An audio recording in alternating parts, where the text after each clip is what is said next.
All right, I'm going to be answering the 4 interview questions that are in task 2.9 of my immersion course.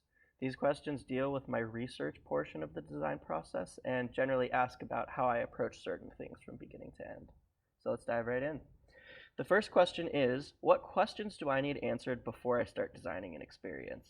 So the questions I have would typically be for the project leader, whether it's a client if I'm a freelancer, or a friend if I'm helping them out, or a company, a boss, whoever it is. I want to ask them what the competition's like. I want to ask them what their goals and needs are. I want to ask who the target user is. I want to ask about any preliminary or existing research they might have. I want to ask them about their standards and practices. I want to ask them how they deliver their deliverables, any tools or programs they use. Essentially, I'll ask a series of questions ranging from technical to research to user and goals based. And I'll try to flesh out a picture of exactly what we're trying to accomplish and the constraints put around it that will help us to accomplish those goals. So by actively communicating and asking questions to whoever's a stakeholder in the process, I'm setting myself up for success by giving myself enough understanding of where the project's headed to have a direction as I go in so that I can be equipped to best produce results that align with everybody's needs and goals. So those are usually the questions that I would ask at the beginning of a project. The second question is, did I design my flows with different start points, or was it just straight through onboarding, sign up, forgot password, boilerplate? And I really feel that it's important to represent different user journeys while still being honest to the data. So based on what I gathered and based on the personas I created based on my interviews, I created unique paths for each user based on how they might approach using this app. For example, my first user, Sean, he was curious and timid and didn't know how to use the app and was a little bit overwhelmed. So he came in, he did the onboarding, he did the sign up, he did every part of the process in detail, and he took a lot of time to read it. I know time spent isn't included in the flow, but he went through every single screen in order.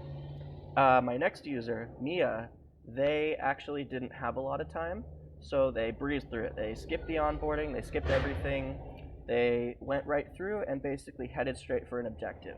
Both new users, different approaches to the beginning of the process.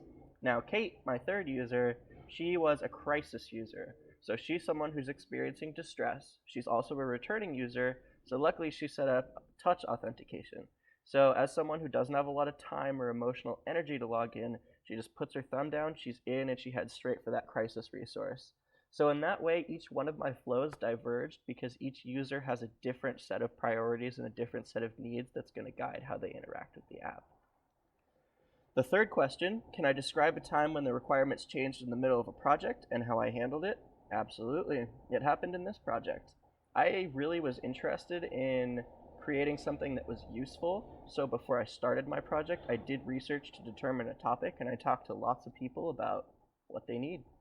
And I had my own visions for where that might go. I had my own understandings and my own feelings and thoughts. And when the data went completely against that, at first I was like, "Hey, hold on. Like I'm not that comfortable with this. I don't know anything about this. I didn't think this was what people needed." But as that was validated with more and more confirming responses, I couldn't ignore something like that. As a UXer, I am really committed to helping people, to providing value and service, and to give people what they're looking for. And so that perspective into the data and into people's real, actual thoughts helped me set aside my personal bias and move towards something that I understood could deliver a great deal of value to people. So that was an adjustment for me mentally to move past my comfort zone and into something that I know will be much more effective for people when it's put out into the marketplace.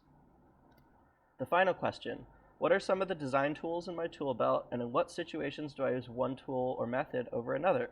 Do I sketch with a paper and pen, and will I be ready to prototype something on the computer?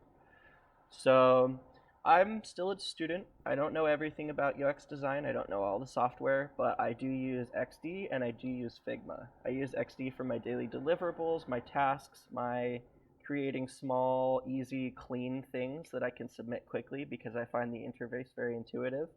But Figma is web-based, so I can use it on someone else's computer. There's not a lot of hassle to it, and it has great collaboration features. So if I'm working with a partner or with a team, it makes it a lot easier to share those projects. So depending on the nature of the things, I'll go for one or the other. In terms of other software, I haven't got into a lot of things, but I know how to use survey tools and analytics tools like SurveyMonkey, Google Forms, and Google Analytics. So I'm looking forward to learning more about software and getting my hands on everything I can. As far as sketching with paper and pen, I like a quick wireframe on paper so I can get sort of a roadmap of where I'm going before I get lost in the details on the computer. And absolutely, I'm ready to prototype on the computer. My research turned out some fascinating results, and I really think it's going to be useful. And I feel like just from what I've learned, it started to paint the picture in my mind of what those things could look like. So I'm really excited to get my hands dirty and start building some awesome digital prototypes. Yeah, thanks for listening. I really hope that this interview resonates with you, and I look forward to speaking more.